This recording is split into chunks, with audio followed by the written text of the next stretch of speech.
Yo, what's going on, guys? Welcome back to another video, man. Today we are going to be doing a different video. We're going to be going over what your bullpen should be looking like, what your rotation should be looking like, what players do I recommend.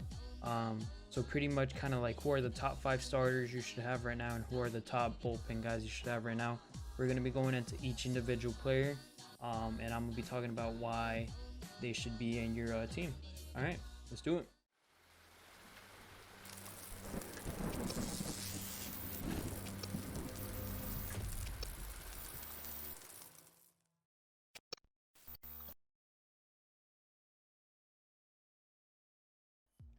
Okay, so starting off with the rotation, of course, you got to have the man Corey Kluber in there, man. Y'all know why. Hit per 9, K per 9, really high up. He has that really weird sinker. He has a really nice pitch repertoire with the cutter. You can use that sinker inside to set up all your other pitches. You use that sinker inside, and then you use the cutter away to get the rollovers. Then you can use the slurve down and away, and then the changeup down and in to make it look like the sinker. The fastball, it's just a pitch you can use from time to time just to mix up the timing between that and the sinker. Everybody knows Corey Kluber is the best pitcher in the game right now. You should definitely have him in your bullpen, in your rotation. Alrighty, next guy you want to have in your 2 spot is definitely this Newhouser. I myself actually don't have him, and the reason why is because you want to take Corey Kluber with your first pick, and then you want to take Rollie Fingers with your second pick, who is somebody who's going to be later on in the video in your bullpen. But this Newhouser card, man, he can be really tough to hit, especially on Legend. What makes him so tough is that 2-seam, and the reason that 2-seamer is so good is because he has the quirk sinker baller. He has the quirk sinker baller even though he doesn't have a sinker, so that 2-seam works as a sinker for him. So that 4-seam can touch 101. You use that 2-seam as a sinker. You can use it on the inner part, even the outer part of the plate. It's just a really nice change of speeds between that and the 4-seam. And then you have the changeup, slider, and sweeping curve. So really nice pitcher. He has the K per 9s, he has the hit per 9s, 95 velocity, 99 break. Really good pitcher. He should be in your number 2. Alrighty, in the number 3 spot, we're gonna have the Prestige Roy Oswalt, not the regular Roy Oswalt, the Prestige Roy Oswalt. I don't know what it is about the Prestige. I mean, they get a +3 to all their attributes, but his pitches just have a little more zip to it. So his sinker has a little more zip, his 4-seam. His regular card, man, it's just a little bit easier to hit than this card right here. His regular card actually wouldn't even make it in my rotation, but his Prestige card makes it in the number 3 spot. So kind of a special card there. I know you need to use his regular card to actually get his Prestige card, so maybe just kind of push through getting the stats for the regular card. But I would definitely recommend this card in the number 3 spot. The way I would use him, again, you want to use that sinker inside. That 4-seam will touch 99, sometimes maybe even 100. You want to use that on the outside part of the plate, maybe like up and outside. Sinker inside, you want to use that 12-6 curve when you need a strike and your opponent isn't really squaring up the off-speed pitches. Slider away, just how you normally use it, and then change up down low. But yeah, that's going to be Roy Oswalt in the number 3 spot. Alright, in the number 4 spot in your rotation, you want to be using Nate Pearson. So 4 and 5, man, it starts to get kind of hard. It starts to get kind of hard on who to use there. But Nate Pearson, man, he throws really hard. He has the outlier quirk, so you definitely want to be using him because he has that outlier quirk. He's going to hit 102. The only downside with Pearson, man, is his control. It seems like the first 4 innings, man, he's dominant. He's untouchable. But once he starts to get hit a little bit, that control seems to go away. And just keep that in mind when you use him. You definitely want to be using his 4-seam a lot inside. Don't miss with it because people are gonna be sitting the 4-seam when they face Pearson. So make sure you keep it inside. mix in the slider. He has a really nice slider.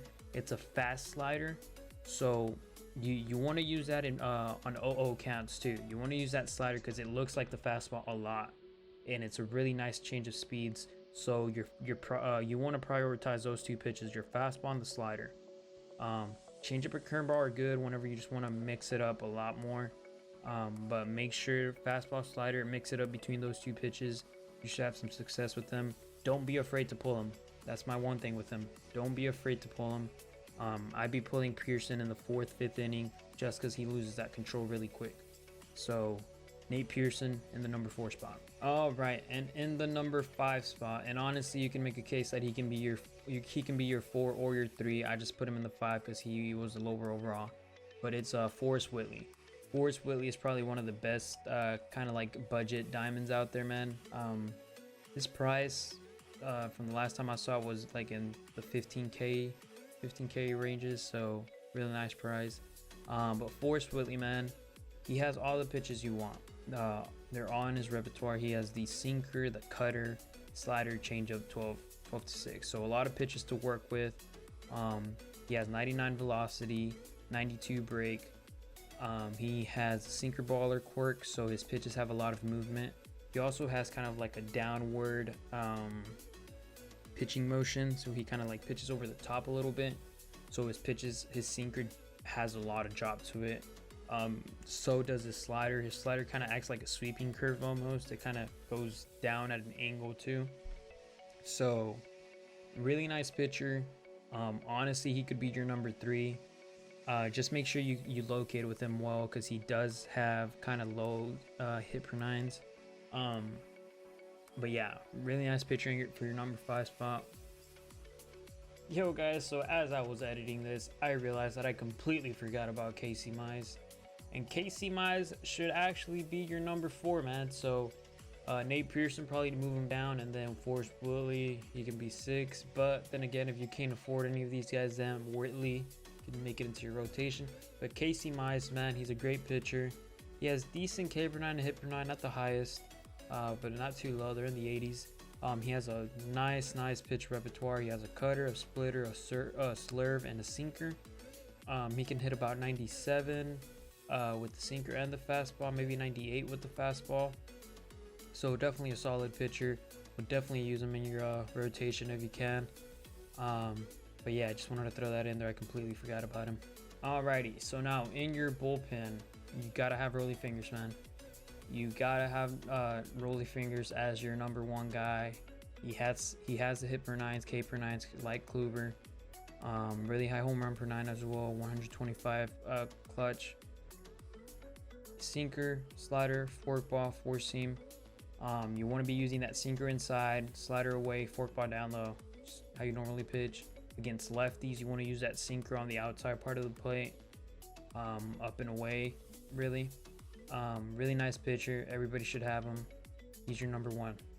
All right, for your number 2, we're actually going to put Ottavino here. And I know this might be surprising to some, but Ottavino is hard as shit to hit.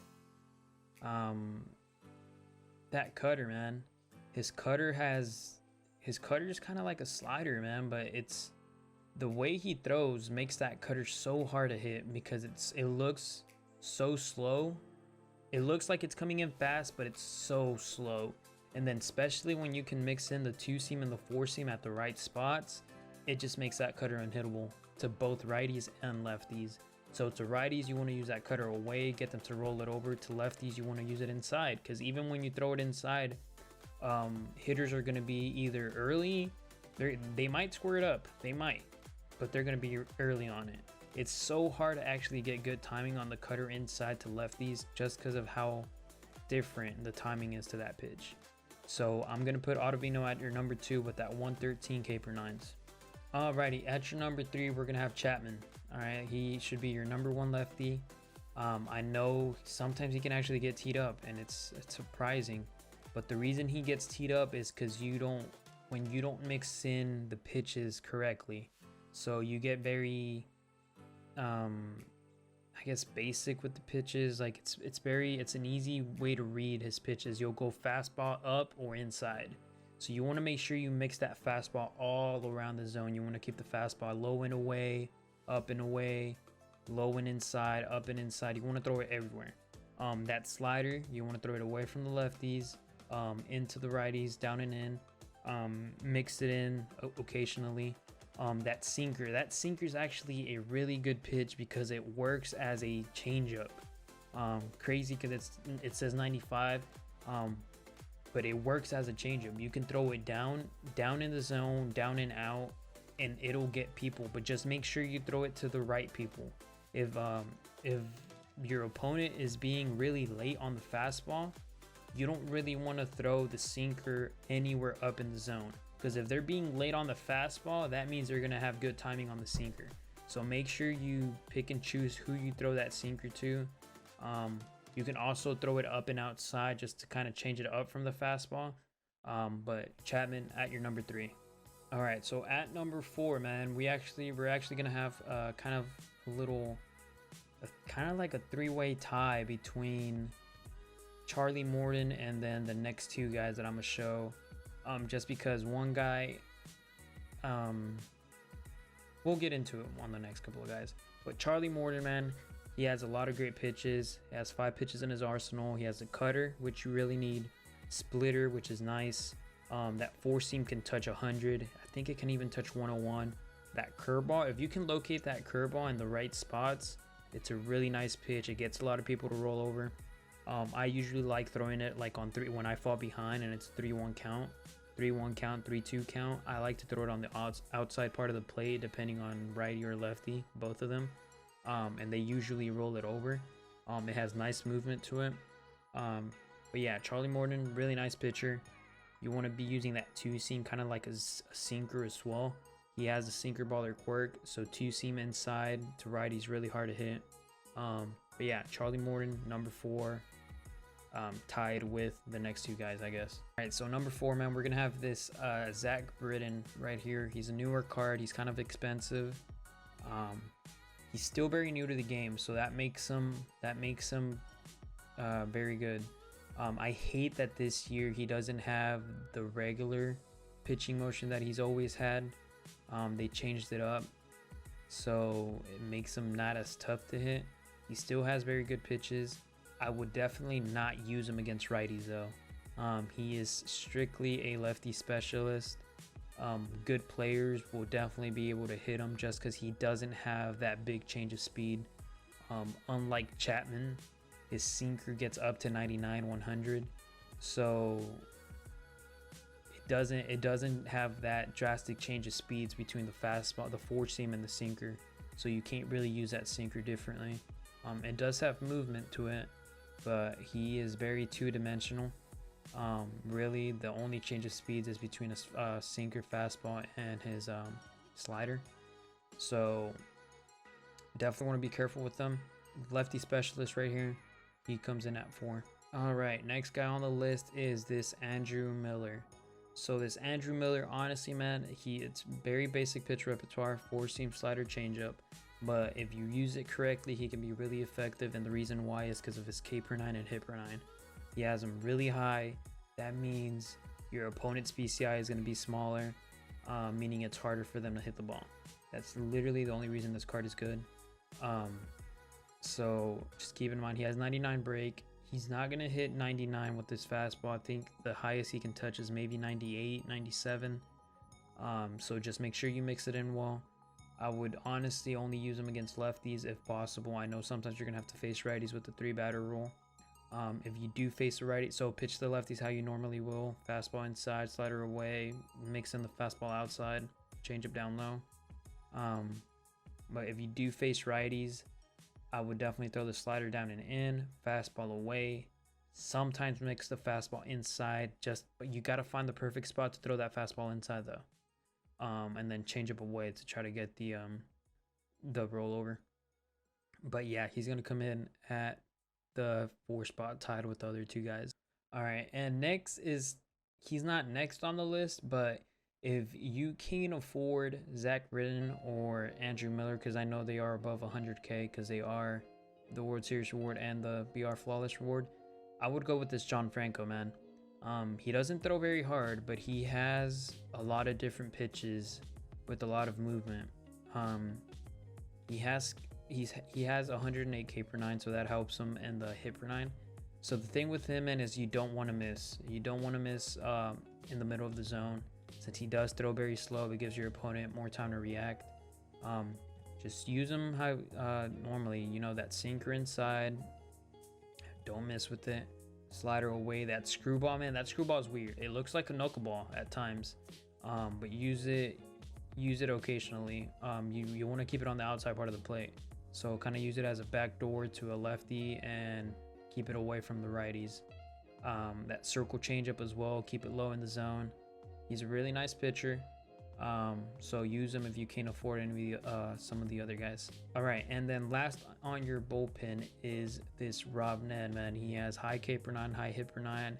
He throws hard. I believe he can touch 101 with this fastball at times. That slider's kind of like Nate Pearson's slider, really fast, so you definitely want to mix it up with the slider and the fastball. That splitter, you use it down and in, make it look like the fastball. And then that curveball, kind of like how I use Charlie Morton's curveball, you want to throw it like on 3-1 counts, 3-2 counts, maybe on counts that you know your opponent is maybe expecting a fastball, and throw it on the outside third of the zone. You want to keep it as a strike, but on the outside third of the zone, you get a lot of rollovers and a lot of pop-ups with that pitch. All right, and now we're going to get into some honorable mentions that can possibly make your team if you can't afford some of these cards. I know we already did John Franco, but here's a couple other cards that you guys can use. So one card you can use is the Sean Doolittle. This Sean Doolittle, he can get it done, very basic, but he's a nice lefty against lefties. Another card is this Billy Wagner. This Billy Wagner, you just get it by doing the Astros collection, I believe. He has a slider, curveball. I hate that he doesn't have a changeup, but because he has such high K per 9s and such high hit per 9s, he can be hard to hit because he makes your PCI very small. This Eric Gagne, man, this Eric Gagne can be really effective. He has 125 K per 9, so another guy that really makes your opponent's PCI small. He has that really slow curveball that can be hard to hit. 95, he can hit maybe like 97, 98 with that fastball at times if you throw it high. Slider, bull can change. So really nice pitcher. He can make it into your pen, definitely. He's going for about 40K. The reason I don't use him is I've had more success with some of the other guys who are already in my pen, like Rob Nan and Charlie Morton. So just keep that in mind. But yeah, that's gonna wrap it up for this video. Hopefully you guys enjoyed. I will be doing more like this. If you guys want to see maybe like a positional player, let me know. But yeah, this was your boy Jared. Hopefully y'all enjoyed. Don't forget to like and subscribe. All right, peace.